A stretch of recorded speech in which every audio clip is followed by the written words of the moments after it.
Hello again, and welcome to another episode of No Prize Podcast. I am the Professor Bud Young. With me, as always, from across the pond is Johnny the Machine Hughes. How are you, Johnny? Go Finns. Woohoo! I'm very well, thank you. How are you? I'm good. I'm good. All right, Did and you, did you leave the ship in capable hands last time? I did. You guys did a swell job. Lucas, how's everything going? We're all wrapped up at grade 10.0. Lucas Fashina. Yeah, I was hopefully expecting that this would be a better week, and I'm gonna Right, mixed results are we on talking about this week. different companies, not Marvel? Well, it was a bad week for DC, that's for sure.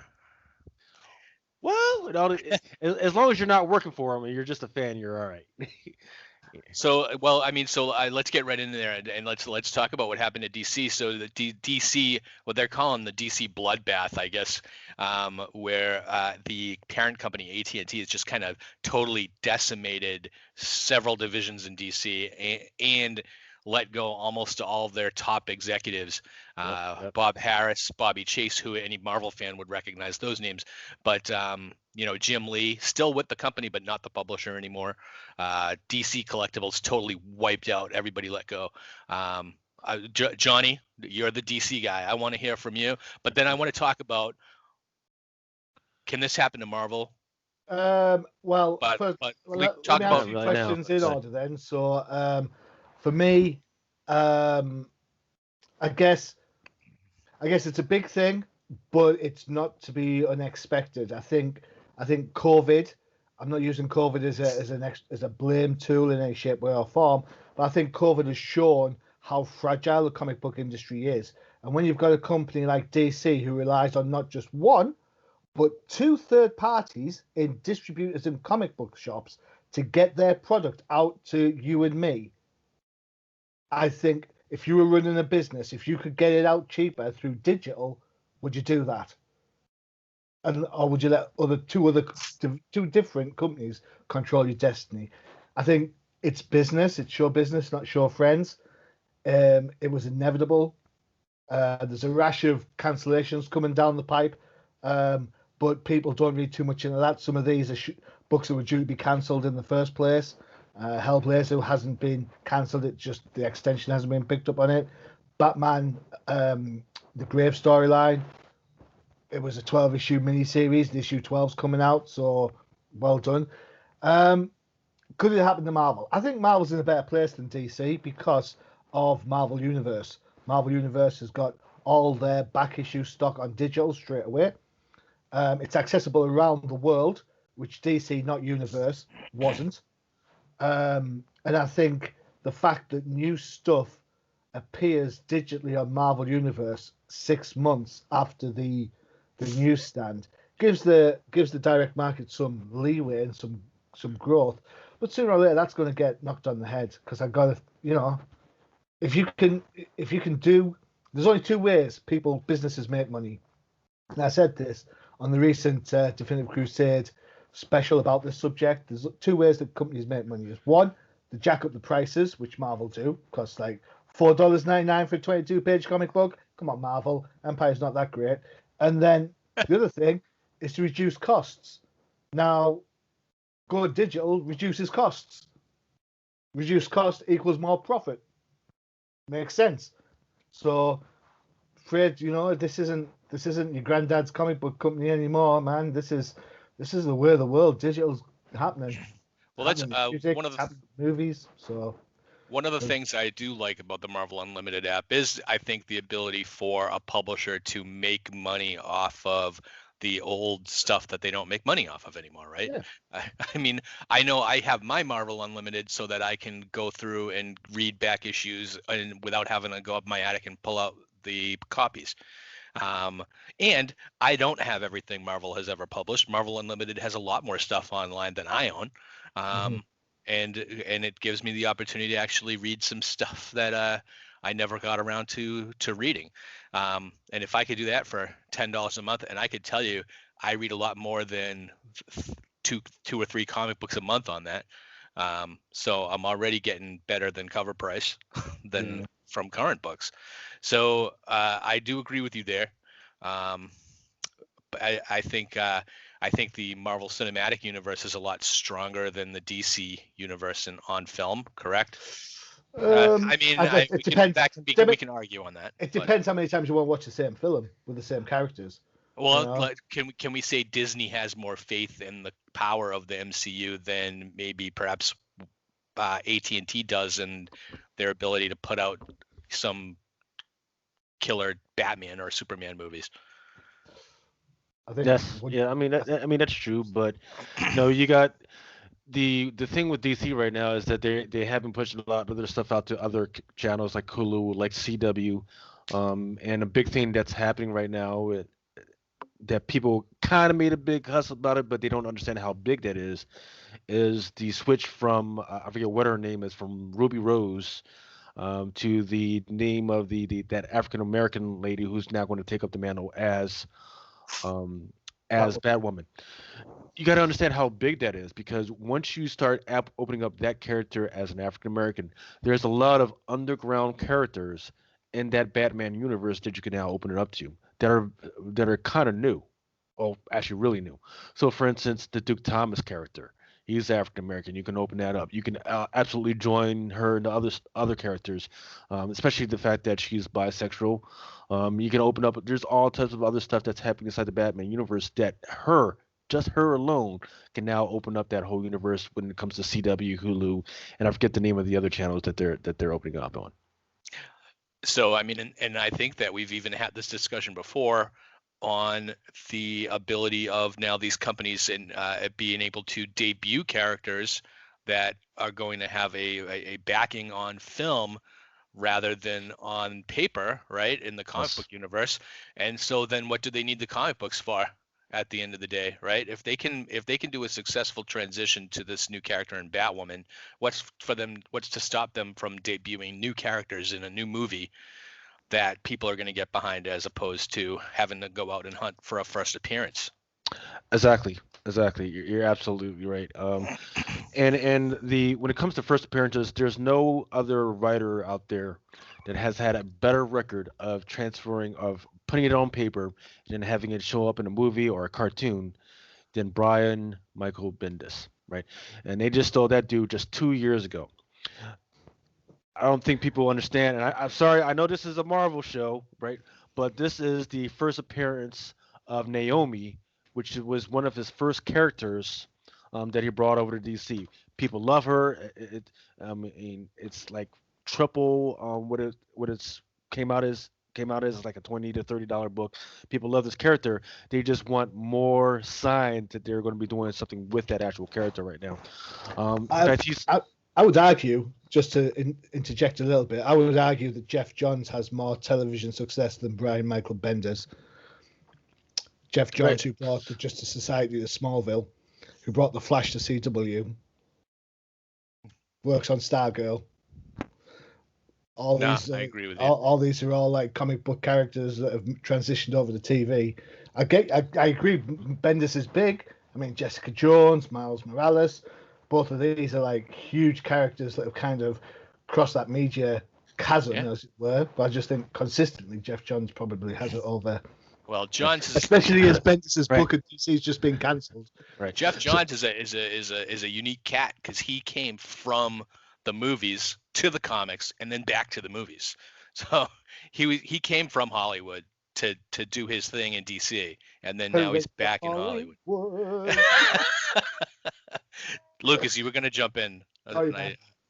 I mean, that whole AT&T merger and what they were thinking, all that shows is whenever somebody says, hey, a merger, when they come in and they do a merger and they say, well, we're not going to fire anybody, everything is going to go okay, we're just going to mesh together. What that really means is we're going to build some new divisions, and then we're going to shrink everything down to do everything that we need to do. So that's really what's happening.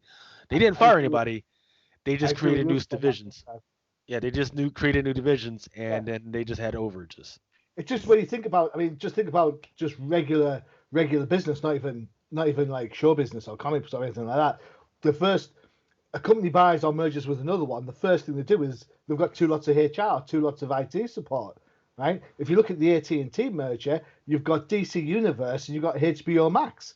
You don't need both of them. They both suck. You might as well get rid of one and put the money in the other one, right? Yeah, and absolutely. HBO Max shows are getting around the world. I mean, we get the Titan show on Netflix. Channel 4 over here started showing the Harley Quinn cartoon. Swamp Thing's turned up on Prime. So we are getting the shows, but not through DC Universe. So HBO Max is at least worldwide. So there is that element. So I here's agree. right. I So agree so with right, because what I envision going forward is sort of like the reigns that Marvel did with Donny Cates and Jonathan Hickman. They can now turn those reins fully over to a character like Jeff Johns or like Mr. Bendis. Let those two take the reins and say, "Hey, take take the whole DC universe, fix it, and then give us some characters that we can turn and do some licensable stuff in regards to TV shows and everything." So, for instance, and here and you were talking about Jeff Jones' success. This is Michael Bendis' success. He Maria Hill, Yo-Yo Rodriguez, Ironheart, Miles Morales. You already said that one. Ultimate everything. Um, Jessica Ultimate Nick Jones. Don't Fury. forget Jessica Jones. Jessica Jones. Yeah, the with bunch of accusers out there. He's got a so even though he's got a great history of these characters, he needs a little bit more success with some great storylines that what people would love to turn into scripts. That's the only thing I don't know. That's what people have been panning his work lately of. Now I'm not saying that's what the actual direction that DC is going to take right now, but that's what they needed to think about doing in order for anybody to have any more confidence, because that's what the speculation market right now doesn't have any confidence in the DC market. There's a whole bunch of stuff out there that are first appearances that nobody wants to even touch right now because they don't have confidence in DC right now. okay. All right. So, but this is a Marvel podcast, and I wanted to talk about this for just because I think there are long-reaching effects in what happened at DC this week that will affect. It's almost like the earthquake that sends ripples out. It's gonna affect Marvel somehow. And Well, I was just sorry, big news, Johnny. Go ahead. the big news is Mulan. That's the thing, how it's going to affect Marvel. The fact that you can now, or they're talking about renting, you can rent Mulan on Disney Plus for $30. Now, people kick off and say $30 for a movie, but we've got to remember that Mulan's a kids' movie, and we don't generally go and see those singularly. I'm going to sneeze. Excuse me. We don't just go and see that like one person. You normally take a family. So that costs, if you've got two adults and two kids, that's like $40 already. Then you've got popcorn on top of that. So you're talking, to go and see this movie, you're talking anywhere upwards of $50, right? Yep. So if you can rent it in your home for $30 and your whole family can watch it, that's going to be the impact, because what's to stop Black Widow going there, or the next Marvel movie, or the next Star Wars movie? Yeah. I think I think I read in the periodicals a couple of months ago. I guess they had released the Trolls sequel or something, and Universal said something stupid about we can do this all the time now. We can release movies on Netflix or whatever, and people are going to pay the money to go see it. We don't have to really worry too much about the cinemas. And then the AMC Theaters turns around and says, okay, well, now we're not carrying any movies from Universal now ever. Yeah. So it's just it's a Pandora's box, right? So anyway, let's get to books this week, right? So I will say this one last thing about that whole deal. Yeah. As some of these other movie companies, like Sony and Marvel, as they've shown that they're willing to do these R-rated movies, and I can't take my kids, I know, and I would rather not. We can try and find a babysitter. I'll sit home and I'll pay that $30, because that's more money in my bank account than worry about what's going on. So I don't know if DC's moved towards the R-rated thing yet, but I know Marvel definitely has. So Marvel just needs to be careful of that.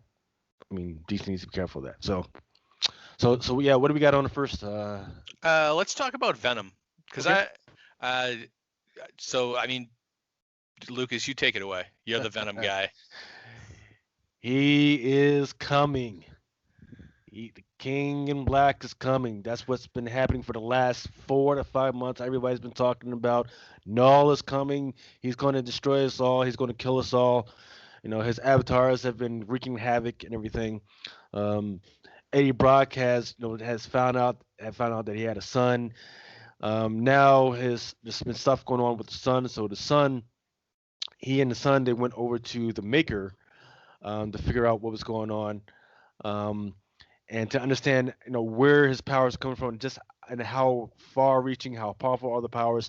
But just as they're getting ready to get down to business, this new guy, this new villain called the Virus shows up, and just wreaks havoc.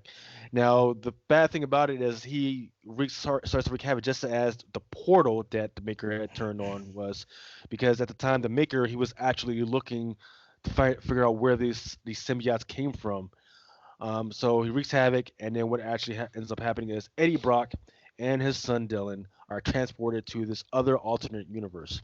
I forget the it's the Batman one. Beyond one. It's the Earth 1610 universe. And what they find out is that this new universe, or this new Earth, is populated or had an invasion by these venom symbiotes or whatever. So everybody is a symbiote. I'm guessing because there's the flags. It's like a fascist regime. Anytime there's a problem, the Avengers show up, but they're all symbiotes, right? So they got the Captain America symbiote, She-Hulk symbiote, Ironhawk symbiote. It's crazy. So they're trying to get Eddie and to get out of the suit so they could freaking talk to him, and that virus actually shoots Captain America in the head, and of course what happens when you shoot the symbiote in the head? Freaking head restores, right? So Eddie says, you know what, got to get me and my kid out of here. So they jump off the end of the building. Great parenting, right? They once they fall down, flies away, and then they find themselves inside the sewer. In the meantime, while they're making their way through the sewer, uh, the the Avengers, they take Virus, they take him to the Hive, right? And once inside the Hive, they show this other new figure that I don't quite have the name of yet. It's another one that showed up in the splash page of Venom number 25. And so everybody's waiting to figure out what's this guy's deal. Who is he? Is he a friend? Is he a foe? We don't quite know yet, but he looks badass, right? And he's been on quite a few covers without actually being in a book. But everybody wants to know what's going on. But they didn't really give us more information other than he's the boss right now. They scroll back to Eddie and Dylan inside of the sewer, and they're going through, and then they come upon a lethal protector, and they think it's somebody else, but no, it turns out it's Eddie Werrick, who is Eddie's ex-wife and Dylan's mother. So this is an alternate universe, Annie Werrick, who is alive and well, and she's now a lethal protector. So that was a nice family touch. So I guess this is what this is going to be. This is going to be a family comic. Awesome. The art was like back and forth between like really weird, gritty, comedy, funny, and very serious at some points. But it's okay. Um, I don't. This is more of a setup comic more than anything else. I didn't really expect a lot out of it, other than this is a stepping stone to the series and events that are going to happen in the Kingdom Black. So I'm fine with it right now. It didn't give me all the answers I was expecting, and I was expecting a lot because once again, you know how Marvel, they love their covers, right? They had um, a cover B, I forgot who did that, and they had a Funko Pop cover, and then they had they have a Ryan Stegman third print 1/100 cover out there. And the interesting thing is some people got it and a lot of people didn't because there was a lot of errors. So the error was, I think like it was like a fourth print cover was on top of the third print. So I think Marvel told everybody to return it, but they didn't. So so that cover is already like a $500 cover. Hmm. But it's worth $500. We'll see if that actually stays there, but I should hope not. Um, I'm okay with this. I think it's okay. I'm not going to flame it on. It's it's suitable for what we need right now. What did you guys think? If you guys read it. Johnny, what did you think? Well, I'm being attacked by a flurkin right now, so apologies right now for the interference that you might be getting. So this is Venom 27, right? Written by flurkin. Written by Donny Cates. Well, I've got to say that for all his good work, Donny Cates must have been a Knight Rider fan.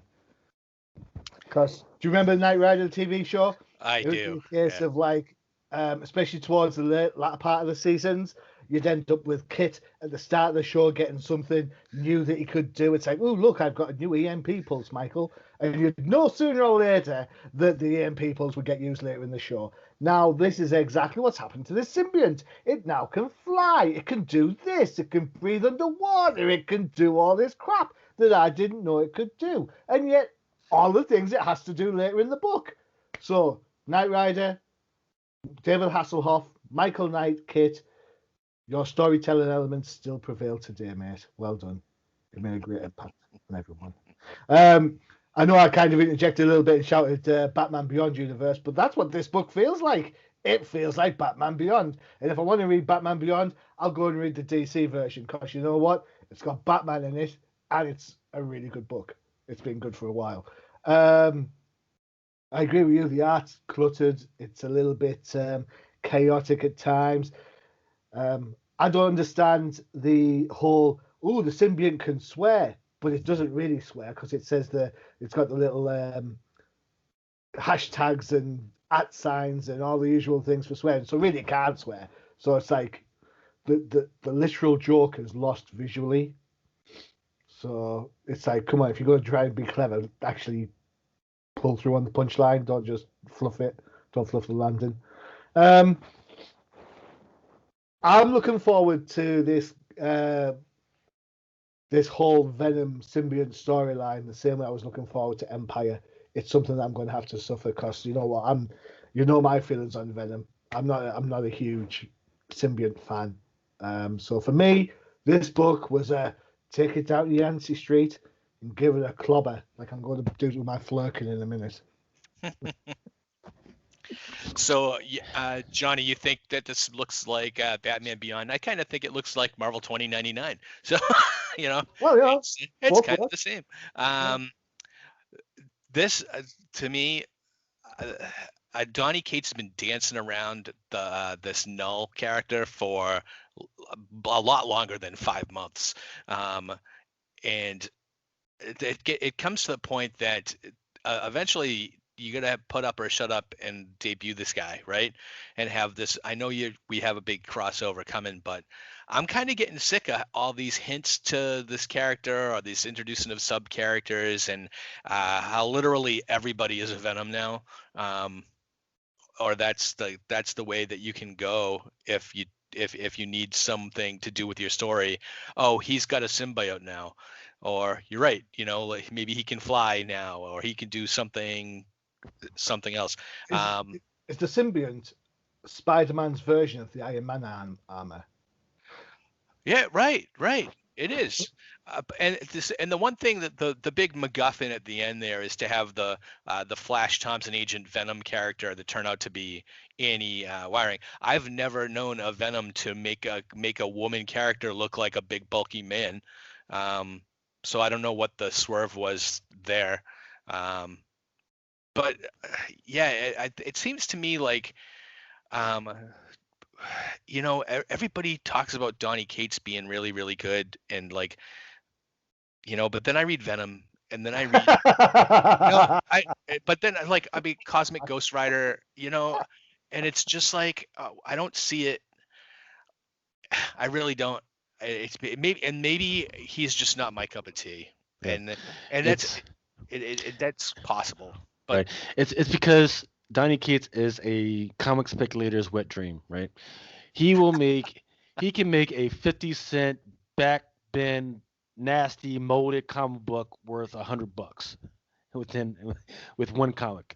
So think of Thunder God, Thor, God of Thunder. Think of like every single book that I've got it up in here hidden away that I don't want to dig for. He's made them valuable again, because he finds way to make shadow characters that nobody meant for them to be anything into something, and but that's why. And it has nothing to do with the story or the narrative. He just makes unrelevant characters relevant again. so I guess maybe it's just the pure his speculator following. I mean, Yes. if he said Mhm. he had, I guess he was really big on the indie scene, right? So, Yes. Hmm. I mean, for having someone, I guess, what is it like, uh, boy off the farm makes it big in the big city kind of thing, like finally gets the job for Marvel, and that he seems to be one of the go-to guys at Marvel now as far as what he's writing. But so he's built this following based on his indie work, but I haven't seen anything spectacular really come out of him for Marvel, and that's, That's I guess, go is on. my problem. I, So I so think Johnny, go ahead. I think the issue you've got there is that when you're an indie creator, it's balls to the walls. You can do whatever you want. When you're dealing with properties from a company, you kind of stuck to the rules of the sandbox. How Lucas explained him as kind of like being a speculator's wet dream. How he goes back and kind of regurgitates some of these older classic characters or characters that weren't even classic, and then makes them relevant. It reminds me a lot like Peter David back when he was doing things on Incredible Well, Hulk, back when he was but doing stuff on X Factor, things where he was bringing these characters in, these mutants that you pretty much didn't care about, and all of a sudden, Strong Guy's popular. All of a sudden, you're like, what? Where'd that come from? well, but So I mean, that's my argument, though. I mean, is Cosmic Ghost Rider relevant? Yes.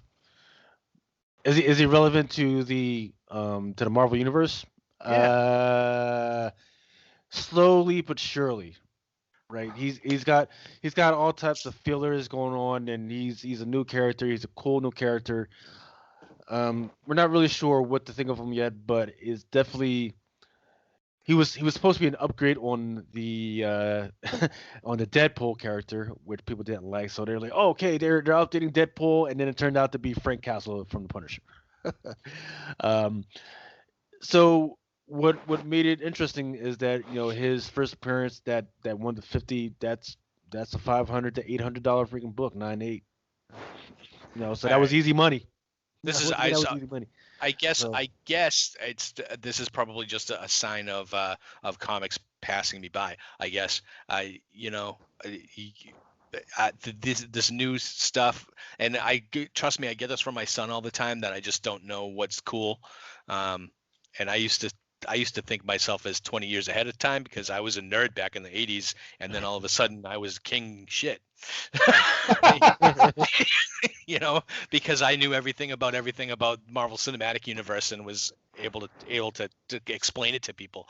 So right. anyway, But maybe but maybe but the guard is changing now, right? So yeah, and really they put out as much as they could, to appease people our age and the people who are reading comics from the 80s on up. But now the guard is changing. Now it's time to bring up some of those characters that were from the 2000s and start integrating them, right? And if they got to do it fast. So God bless them. It's going to be interesting because the people that they're trying to appeal don't have a lot of money yet. you know, it's us 40 to 50-year-old guys are the ones with expendable income right now to actually go to the movies and spend it on comic books and toys and everything. Think about I forget who is it, IDW. Think about their Back to the Future slash Transformers freaking comic that's coming out. mm, Who I wonder who that's aimed at. you know, the Transformers slash Pony, My Little Pony. You know who that's aimed at. So these lethal projectors mixed with Silver Surfer and all these other characters that were big during the 80s and the 90s. We know what they're doing. They're aiming it directly at us.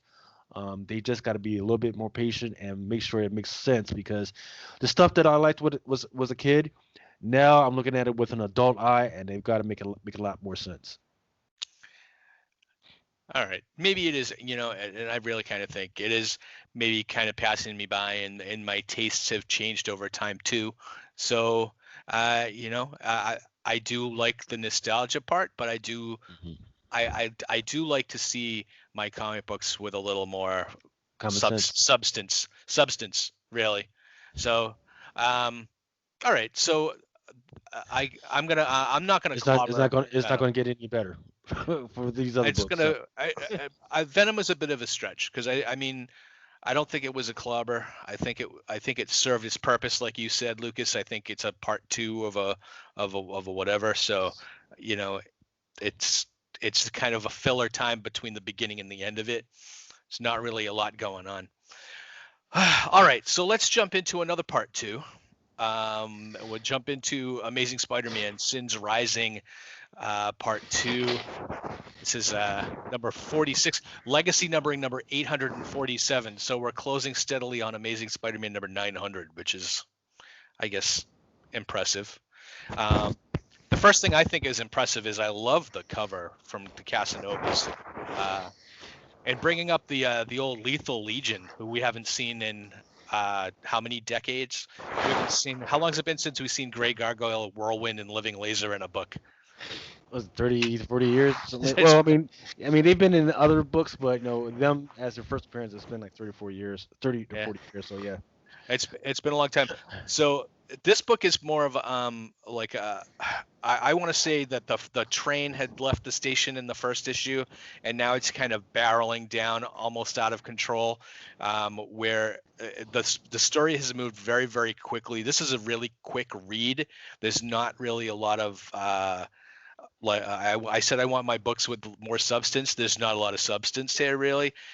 This whole book is the Sin Eater, who Kindred, the mysterious villain that we haven't really learned too much about in almost 50 issues of the Amazing Spider-Man since Nick Spencer took it over, has unleashed the Sin Eater from hell and given him fantastic new powers in order for him to, I don't know, mess with Spider-Man pretty much. And by messing with Spider-Man, that means killing all of these B-list villains.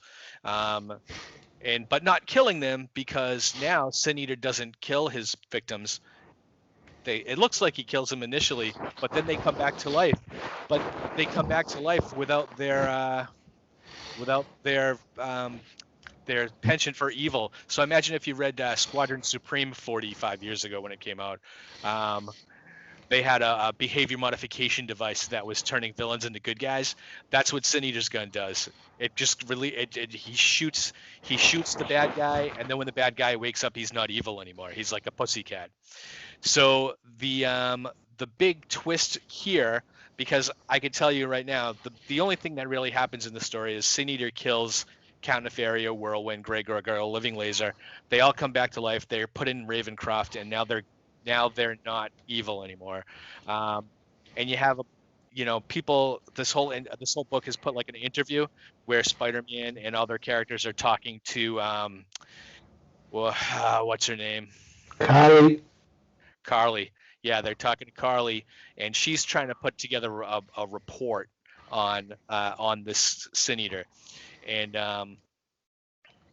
it's, I mean, the structure of it, I guess is okay, because you do get all the characters are really kind of, she's interviewing them, and that's kind of like the third person thing. You're kind of reading what they're saying to her, and then at the end of the issue, where you also had Carly interviewing Norman Osborn, and if you remember, it was Carly that was Menace, right? Menace was Yes. a Yes. derivative of the Green Goblin. So they have a relationship there. They don't really get too far into. They said a couple of things about it, but then at the end of the issue, you find Sin Eater in the back of Carly's car, and we're supposed to think that she kills her at the end. But I'm pretty sure that that they're gonna not do that. But this book made me go back and read the original Sin Eater story from 35 years ago by Funny David. mention Peter David and Rich Buckler. And just if we compare and contrast this book versus the original, the phase that Peter Parker's Spectacular Spider-Man was going through back in 1986 or 85 when this book came out, Spidey was the street level. There was a lot of street crime. Captain Jean DeWolf, which there were a lot of supporting characters in law enforcement, and the Daily Bugle was still there, a lot of reporters, and it was very street and very I want to say gritty. I was like, they were really trying to go more towards grit. There's nothing gritty about this book. The grit that we saw Sin Eater. I mean, Sin Eater he was not a supervillain. He was a maniac with a mask and a shotgun going around killing people, and not because they were supervillains. He wasn't killing supervillains. In fact, he even said in that book, I like the people that wear the masks. It's the people it's the politicians and the people that are breaking the law right in front of us, and that those are the people that he was taking out, the police captains and the judges and the priests. Those are the people he was killing. Now he's just here as a super villain himself, and that to me is I know Nick Spencer. I've read an interview with him, like how much he loved the Sin Eater story and how he wanted to do his Sin Eater story. This isn't a Sin Eater story. You could plug in any villain to do what Sin Eater's doing in this book. It's just, I think, the emotional attachment that old time readers have to this character. And don't get me wrong, Sin Eater was a one and done villain 35 years ago. They never brought him back after that original storyline. That was a story that was supposed to be just done and over with. I had no desire to see Sin Eater come back, but him coming back and having a supernatural gun. I think Johnny Blaze has a supernatural gun too. So it's not like it hasn't been done before. But to have him like fix people, and to watch Count Nefaria go through this thing, like he just gets his head blown off and then he comes back and now he's a good guy. I'm not buying it, and it makes me upset because I loved that Sin Eater story, and here it's just I think it's Nick Spencer doing something that he thinks he can do a better one. He can't. So I'm clobbering the hell out of this book. I wanted to love it. I wanted it to be really good. I want them to just, like I said about I talked about Venom, just introduce Null already and get it over with. Introduce Kindred already and get it over with. I want to know what he has to do with Spider-Man. And I've been listening for almost 50 issues about this guy working in the background, trying to destroy Peter's life. All right. Do it already. I'm sick of waiting. So I don't know. Go ahead and tell me what you think, Lucas. Yeah, I mean, you've basically stole everything I was going to say about the same way that you felt about Venom, I felt about this book. So whereas I've been able to keep track of what they've been trying to do with Venom, I can't keep track of what they're trying to do in the Spider-Man book because they've been building this guy up for so long. And the guy freaking sneaks in this freaking window, goes, Peter Parker, I'm going to kill you. And then he freaking sneaks in his dream and says, Peter Parker, I'm going to kill you and your whole family. And then the next issue, you're like, all right, here we go. And then it's nothing, right? Just this happening, that happening. And then you just have a guy goes, hey, man, there's somebody trying to kill me. And it's like, okay, we really don't care at this point. There's a lot of... I understand that they're trying to build up the creepiness to this guy, but there's a lot of stuff that they left on the table. So, for instance, you pointed out the one panel at the end where you got the guy and he's in the back of the car, man. You can't do that. You got to do it the creepy way where she gets in the car and it's empty, and then the guy pops up. Hey, how you doing? You got to do one of those. You got to do one of those old style '80s horror joints, man. But they missed out on that.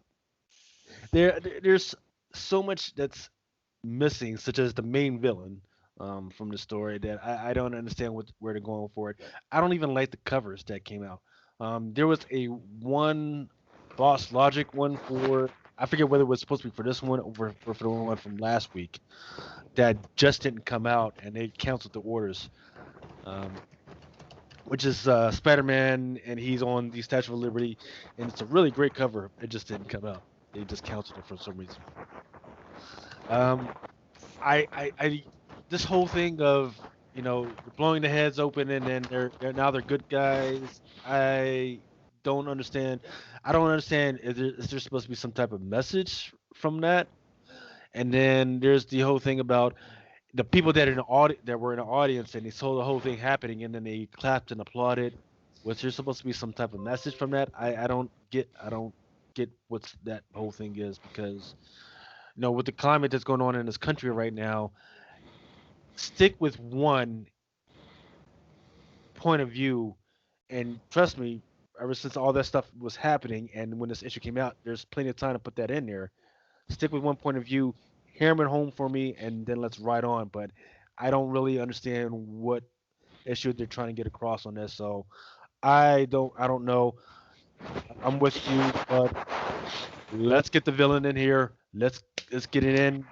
It almost, what it feels like? It almost feels like that they don't know what to do with Spider-Man right now, so they're putting him in timeout right now while they're concentrating on the Venom books. They're saying, "Hey, we really want to do this Venom stuff. What are you gonna do with Spidey? Sit him down in the corner for right now, and then when we need him, once all this stuff is done with, then we'll bring him back and actually put him in something of consequence." And so I'll jump in here. It's not when they don't know what to do with Spidey, they bust out one of his old villains. Mm. That's exactly what they do. I mean, we've seen it. We've seen Nick Spencer do the Kraven the Hunter story he wanted to do. We saw him do a Lizard story he wanted to do, and now he's doing a Sin Eater story that he wanted to do. That he thinks, I haven't seen him introduce any new characters, anything new. Who was the guy that was supposed to be a big Hollywood director that took up a comic book? Was it Nick Spencer, or is it somebody else that I'm thinking of? It was within the last year or two. Oh, J.J. Abrams and his there you go. Yeah, there you go. So Yeah. what happened with that whole deal? I don't know. They came out with 2 issues, and They came out with 2 it's supposed issues to be and a 5-issue limited. That's pretty bad when you have the guys that can make Transformers and Ninja Turtles into trash, and they can't even do with anything with Spider-Man right now. All right. So Johnny, jump in here. What's going on? All right, so this Amazing Spider-Man run has been nothing less. I think someone should sue them for defamation of the word amazing. 46 issues. I could not pick a highlight if you paid me. This issue falls into the whole tell rather than show. How else the writing has to explain what's happening to the gun that takes the powers, because they're using so many C-list characters, newbie readers won't know who the hell they are and what they're doing. They won't They don't care. know what's It's even going- worse. Sorry? Even worse, they don't care. Yeah, the art tries to be mature, but there's too many panels that kind of look wonky. There's a big splash of Spider-Man sort of like jumping in, and yet it looks like his foot's bleeding from his toe. And I'm like, what's going on here? The colors have this kind of blurred effect. Have you noticed on a lot of the comic books now in Marvel, they've got that kind of blurred, not crisp color set. But hey, at least I like the letters. You know what would make me care more is if they had Sin Eater take out like Boomerang. Boomerang has been a sub character in there for the last 47 issues, and I mean it seems like a perfect setup. But so for me, this reminds me a little bit, and I'm going back a few. We always argue about his name, David Michelini or Michaelini, Michaelini. Whatever. Michaelini. When he took over Amazing Spider-Man, he went on a run. He brought back all the classic characters and introduced Venom. Right? Spencer's bringing back all the classic characters, destroying their legacy, because Craven's Last Hunt or Fearful Symmetry, whichever one you want to call it, was a perfect story. Yes. Sin the story, perfect. You don't need to go back there. It's just regurgitated. It's just no. I'm not going to clobber this book. For me, this book is an Invisible Woman, because that's actually worse than the clobber for a book that's supposed to be one of Marvel's big hitters. You just can't see it. I agree with So you. there you go. All Not right. impressed at all. Well, let's move to a book I hope that you're impressed with. Let's go to Captain Marvel. Since I mean you have the background, Johnny. So yeah, sell me on Captain Marvel number 19. 19. Right, so it's written by Kelly Thompson, art by Corey Smith, inks by Adriana Benedito, colors by Tamara Bonvillain, letters by VC's Clayton Cowles. Right, you guys know how much I'm disliking this whole Empire thing, right? However, I quite like this issue because other than the fact she's hanging around with an accuser hammer, there's not a lot going on with Empire. It's her own story, so that's pretty cool. Lucas and I talked last time about how Carol always needs a supporting cast, and that kind of raises its head again a little bit. But I enjoyed the bants between Carol and her half sister. For those that don't understand bants, it's English colloquialism for banter. That witty repartee that goes on. I enjoyed the fish out of water part of the story. Good to see Chewie back in the fold. And yes, it's Chewie. It's not Goose. So all you Marvel film heads, get your head from out your ass. Goose is the dude in Top Gun. Watch out for the canopy. I probably like this book a lot more. I like the fact she called them. I should have got my Jessicas involved. I love that line. I was like, does she mean Jessica Drew? Why is the tip? And then, of course, Jessica Jones. And it was just such an absolute treat to see that sort of dialogue come into this book. In fact, it goes so far as to say Spider-Woman's written better in this book, in my opinion, than she's written in her own book. I didn't mind the fact that L'Oreal, because I'm worth it, is like built like the male Captain Marvel. Doesn't bother me. It was just a good fun read. The art was canny, which is Northeast colloquialism, UK for it was okay, pretty good in places. The faces kind of moved a little bit, which kind of threw me off a little bit. The colors are okay, blurred in places, but not as blurred as kind of other books. All in all, it was just a fun read, and I think this is the kind of thing that Carol needs to do. These are the types of stories she needs to get involved in. We all know she's super powerful and can destroy half a planet or a whole planet, but the whole thing it's just fun. And then the splitting of the hammer to try and like send her crew off, it's going to be a fun little battle. So first segue into Empire, I think this was pretty good. This, of the books that we've read, this was my flame on. So I do agree with you that this is probably the best of the four that we're gonna do. So sorry for the Marauder fans for the next issue. The only thing that I don't know if it's maybe just a bug with me is when you're doing a big crossover like this, and let's not be wrong, that this Empire book was supposed to be a lot more crossovers. There was supposed to be a lot more satellite books that ended up coming out, but these main books, the Captain Marvel and the I think it was X-Men, Avengers, these books that are Fantastic Four, the main books that crossed over. Captain Marvel has a huge part to play in Empire, and this is kind of reflective of it with her being appointed an accuser. But in the first couple of pages, if you've and Johnny, you've already said you're not reading any of the other books, but Bill, who is it? Teddy, the Hulkling, who is now the Emperor of the Skrull universe, is having a conversation with Carol in the first few pages. But if you're reading the main Empire book, you know that that's not really Teddy. That's Teddy's mom, the Empress, masquerading as Teddy. And Teddy's actually doing the whole Man in the Iron Mask thing in the dungeon of the ship. So, but this when you bum bum bum, but in this book, it doesn't seem like that it's not Teddy, right?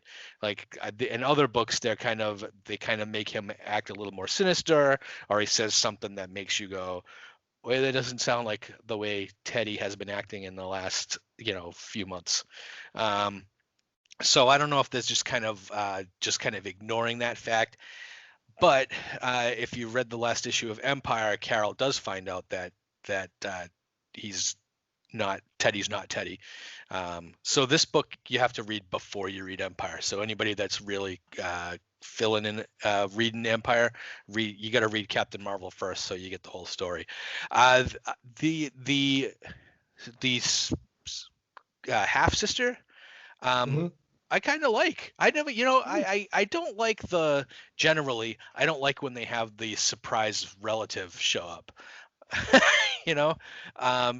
but I did like this one, and I did like there's a scene with her in the refrigerator with Chewie,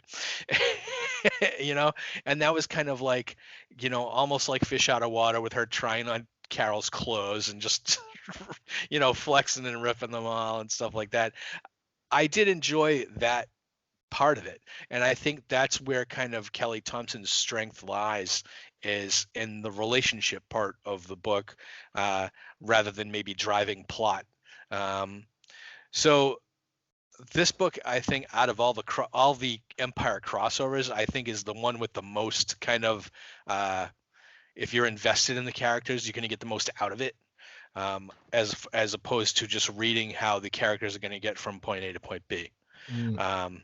And I don't know how they're going to do, because I think there's only one issue of Empire left, but you have the Carol with like kind of appointing the rest of her little squad as fellow accusers. I don't know how much screen time they're going to get in the main book. The one thing that I read about was that it looked like they were going to replace Carol at the end of this. So is this L'Oreal? Is she going to be the new Captain Marvel? Is that why they're introducing her? That was the reason. Like when they introduced her last issue, I was like, oh, they're just introducing her to replace Carol, and that was the one thing that I was like, okay, so maybe I wasn't really on board with her last issue, but now that it looks like, it doesn't look like she's a hidden villain or anything, or it's going to be, kind of like the new bad guy, which is kind of what I thought she might end up being. But now that it looks like that she might be maybe a worthy successor, but we all know Carol's not gone for good, if indeed that's where they decide to go with it. Yeah. So I am going to flame on this book, and it's funny because I haven't flamed on any of the other Empire books, and and I did not expect to flame on this one, but I did. Yeah. What did you think, Lucas? It wasn't terrible, right? Ringing endorsement. It wasn't terrible, right? So, because I've not been enjoying any of the events so far, and Empire was an event book that I didn't think that we really needed right now. So this is one of those things that is going to push us forward, and hopefully it sets up other stuff that's going along, right? So I love, hey, Jessica Drew's got a hammer, and Rhodey's got a hammer, and you get a hammer, and Johnny, and you get a hammer, and everybody gets a freaking hammer. Doctor Strange, he's got probably a hammer in his pocket somewhere. Everybody gets everybody. Maybe he's just happy to see you. Hey, it is a big hammer, man. But with all hammers being used, there come accusations. That's just the way it goes, man. So it's like, oh, okay, everybody gets a little bit of power. Okay, all right, that's fine. So it's fine. It's great. It's not terrible, and that's the best way I'm going to go with it right now. Empire as a whole, it's interesting, right? It's got more oomph than I thought it was going to have. There's a lot more stuff happening. So, for instance, you mentioned the whole thing about Hulkling.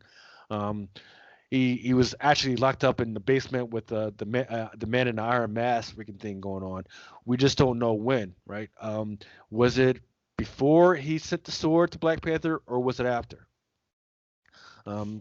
Because in the meantime, I'm looking at the last book that Black Panther was in, and he was supposed to use that big sword. Remember, I was complaining the last time about how he's got the sword. All right, let's see what's happening. And then in the last book that I saw him in, he's swinging around the sword. It's like, all right, he's getting ready to go to the portal. He's getting ready to use it, and then he gets capped, so he doesn't get to use the sword. So the big plan that he had didn't freaking happen. In the other Empire books, we also had the whole deal with She-Hulk, right? She-Hulk, she's fighting against Grimm right now for no reason whatsoever, but it turns out that she was actually infected with the virus, but it goes a little bit more deeper than that, and that the virus may have killed her. Actually, I definitely because it kills anybody that infects. So she's dead. So that eventually is going to set up the whole Immortal She-Hulk book that's coming out. There's been some debate in the comic speculation of when she actually died because they're saying, well, back in Civil War 2, issue number 4, she actually died because Thanos killed her and everything. Like, no, just because your freaking heart monitor freaking goes beep for just about 30 seconds doesn't mean you actually died. It just means that your heart freaking slowed down just for a little bit. She was in a coma, right?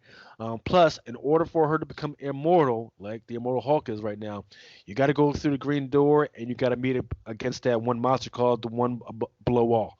So we haven't seen her meet with that monster yet. So she's not immortal yet, or it hasn't been shown on panel yet. But there's no reason to think that it's actually happened yet, other than we know for a fact that she's actually dead right now.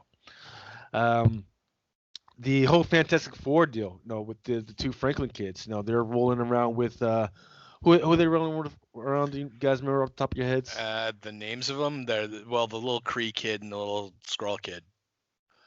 Right, yeah, but didn't they call in some other superheroes to fill in? Wolverine and Spider-Man. Okay, right. So they got their own little Fantastic Four with Spider-Man and Wolverine going on right now. So that should be interesting. We don't know when Mom and Dad and Graham and everybody's going to come back. So maybe they're going to have their own little adventures. So that should be interesting. So Empire hasn't totally sucked, other than once again I didn't like how it started with the whole superheroes fighting superheroes. That was freaking tired. But it's okay. It's as long as we have stuff that's actually going to push us forward into stories that I actually want to read, I'm okay with it. Just like I'm okay with this particular issue. It's not an Invisible Woman. It's just a little bit above that. I'm not ready to flame it on. And to say, hey, you got to go get this. You got to read this. But it's respectable. It's a respectable story for right now. And of course you got to love any reason to show a female character in very short shorts or clothes that doesn't fit her, as in Raquel and trying to put on her little sister's clothing. Any reason whatsoever. That's all I got. All right, so let's jump into the Marauders, number 11, and it's the path to X of Swords, or is it 10 of Swords? It's 10 of Swords, right? Who cares? All right. So go ahead, Lucas. Take us home with Marauders, and let me know what you thought. Well, if you give me a quick second to open up my stuff. Oh my goodness. That's why you don't buy new comics. All right, so we're doing Marauders. All right, so yeah, it's an interesting book, right? Because over the last 2 or 3 months, the whole big deal has been the whole Kitty Pryde story. Kitty Pryde, she couldn't just go through into the portals. She actually had to take a boat or a plane to actually get in there. And then within, I think it was maybe like 4 or 5 issues ago, she actually was killed off. They didn't know who killed her off, so this one gives kind of an explanation of what kind of happened in some of the last issue as well. So Marauders number 11, with Gary Dugan, Stefano Caselli, and Edgar Delgado. And this is above all else, this was the funeral for Kitty Pryde. Because after several attempts, they just couldn't bring her back. The 5, they tried everything. They could make the body, and they tried everything. They just couldn't bring her back, and they don't know why. So they decided to call it, and just go ahead and have a funeral just to lay her body to rest. But the interesting that actually happened was through it all, a big part of the backstory was, I think it was maybe the last issue or issue before that, the dragon. I don't know if you guys remember the name of the dragon. Lockheed. Lockheed came back to Emma Frost and told her, or somehow informed her of actually who killed Kitty Pryde. So it turns out that it's the Black King, and the reason why he did it was because he wanted to be able to put whoever he wanted in Kitty Pryde's seat. His son, Yep. Shinobi Shaw. Yeah, showed him exactly what happened and everything. So with that new information, now she was more motivated than ever to make sure that Kitty Pryde comes back. And that was definitely going to be interesting. The reason why they couldn't bring her back was probably also the reason why it was hard for her to go through portals, because one of her powers is this whole phase deal, right? Where she can phase in and out of walls, and barriers just really aren't her thing. She doesn't pay attention to barriers. So a big part of the thing is when you're in that egg and you're being reborn or whatever, you got to you got to punch through the barrier. Well, she doesn't do barriers. She tries to phase through it, and every time she tried to phase through it, it said nope. So they got tired. Every time they got tired of waiting for her, so they just threw the thing away and freaking killed the thing that was in her instead of giving her more time. So that's what they figured out. So freaking Emma Frost figures that out, and then Kitty Pryde is reborn. The other thing that happened in this issue was Storm. She had a secret meeting with a secretary or administrative assistant that was working at this the X desk. They don't fully really explain what the X desk is, but she gives them some information to follow up on a warehouse that was doing some nefarious stuff in relation to the X-Men and their business dealings. So the reason why that's kind of interesting is because I'm not really sure when that whole story happened. Because another thing that's happening in the X-Men books is that Xavier was killed off. He was assassinated. He was assassinated after he sent Domino to check up on some information about a company that was doing stuff and giving out pirated products and claiming that it was X-Men stuff. So she went out there, and then she wasn't killed, but they took her strips off her skin, and they implanted it onto these huge ass soldiers, and the soldiers came in and they airdropped in and freaking blew up the whole island, and then freaking killed Xavier. So that would be interesting of what this whole thing is, because Storm goes to meet this person to get information. So I'm not sure if this is in any relation to that, or maybe I'm off or whatever, but that's fine. And I think that's about it. That was actually of any significance. But what I will say is that I was kind of hoping that this whole Kitty Pryde thing was going to be strung out a little bit more. I didn't need all the information all at once. I thought it was a pretty cool feature, pretty cool mystery that, hey, this one person who was working so hard just couldn't have access to all the other features that the mutants did.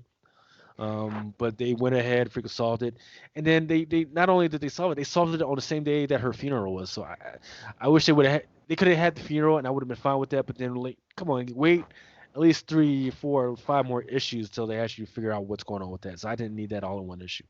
But once again, I understand they're on a schedule. But once again, they could have drawn it out a little bit more.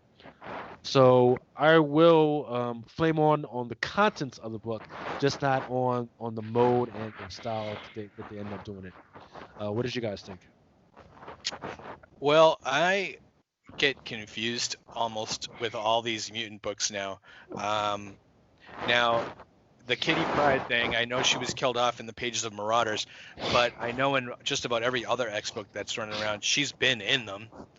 So to me, that was confusing, because I'm like, well, what order do you read them in? Even though they do have a guide in the back of the friggin' book that tells you what order you're supposed to be reading the X-Men books in.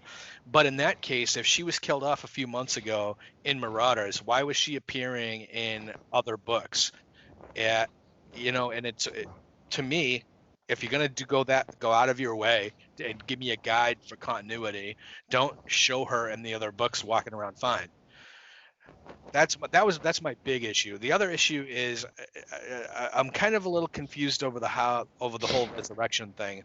It seems to me at the beginning of this book that they have her corpse and they put her off and give her the whole Viking funeral and set it on fire.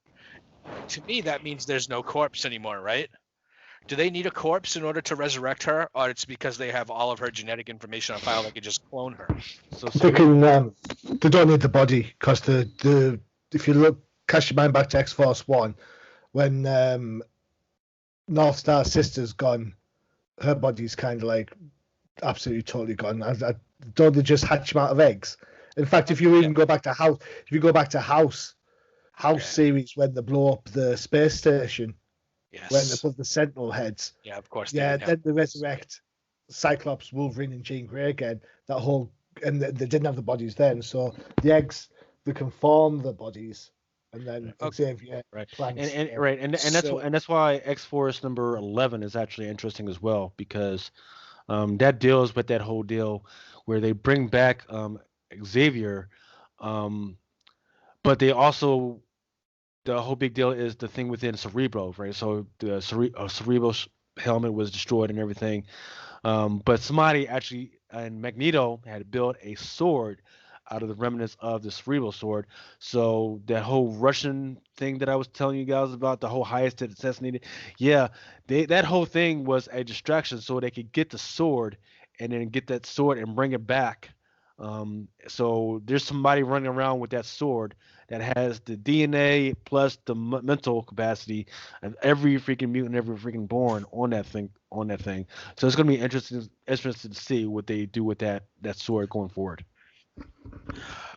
All right, so I guess my other question, and maybe you guys can help clear this up for me too, is that so they do resurrect her at the end of this issue, and the reason that they haven't been able to resurrect her is because her powers were working in the egg, and that she kept trying to phase through the egg instead of breaking out of the egg. Is that why that wasn't working? Yeah. Okay, so that being said, why did it take them 12 attempts to figure that out? We have no clue. I mean, I don't think it was that they couldn't figure it out. Is that, they would say, oh, well, person's phasing in, and then, because look, when you think, I don't know if you guys have ever seen an egg, right? Like with a little baby embryo in it, and then while it's fully formed and it's freaking trying to break out, you're like, oh, okay, the little egg's breaking out. But if you got 5 other eggs and then you see this one egg and it's doing a freaking funky chicken dance, and you're like, oh, well, that's not going to make it. So you just throw that egg away. That's the way I would see it. They saw they probably saw Kitty Pryde in there freaking doing a funky chicken dance. And they're like, well, it's not going to make it. So they just threw it away instead of giving her time to freaking fully develop and phase out. So unfeeling. Hey, they got bodies. They got bodies to reborn, man. They got to get it. They got to pick it up. They ain't got all day. The other thing is, so are you watching these drawings of Lockheed throughout this issue, Johnny? Because I'm wondering if this is driving you nuts of like the size comparisons in certain panels. It's bonkers. It is absolutely bonkers. The dude has got some sort of growth hormone going on. He's on some sort of, I don't know, maybe he's been eating Krakoan plants. I have no idea. He is immense. I thought he was like this big. He sits on shoulders. Yeah. Next time, he's like humongous odd. What's going on there? There's one panel where he looks as big as Kitty Pryde. I'm just like, okay. So anyhow, Johnny? What did you think of the book? Well, I don't quite like this. I've got to be honest. I have been behind the X books for a while. I know we looked at X-Force last time around. It's actually good to see something happening. This whole skullduggery between the Black Queen and the White Queen is great. I was a little confused how they could bring Kitty back in the first place, considering she wasn't classed as a mutant, because she couldn't get through the portals. But I think Lucas has kind of cleared that up for me. Well done. Love the art. Emma Frost in thigh highs and a miniskirt screams funeral fetish. So Is there something going on between Emma and Kitty? Because she says the last thing I remember is you kissing me. I was like, well, what's happening there? I'd like to see some Emma and Scott interaction, please, because in other books, we've had some Jean and Wolverine stuff, and for me, Emma and Scott makes the best couple anyway.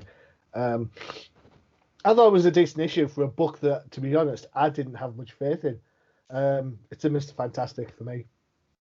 All right. Yeah, I agree with you as far as the Mr. Fantastic goes. It's not a clobber, but it's just some of it's confusing to me. And maybe it's just me. Maybe I just need someone to explain it to me. So I think with the amount of other books we've got to go through, I think when you've got one set of books and you've got to think there's like X-Men, Wolverine, X-Force, X-Factor, Marauders, all of them have that same storyline sort of arc running through them. I think if you miss out a couple of parts, where you're going to be, you know. I mean, I don't think I've looked at Marauders since issue 3. So Don't forget last week's Deadpool. That was the next book as well. Oh Jesus! Never read Deadpool. If anybody says to me, "Yo, Johnny, we're talking about Deadpool," that's the day I'm ringing in. All right, so we're gonna be reading Deadpool number 13 next month. Next time, see you later, guys. All right. All right, so that's going to do it for this episode of No Prize Podcast. I'm sorry I didn't take a break today. We usually take a break halfway through, and I totally forgot. I was just so excited because I missed the last episode, so I wanted to make sure that we talked about stuff. So, so we will see you again in 2 weeks, and until then, stay safe. Adios.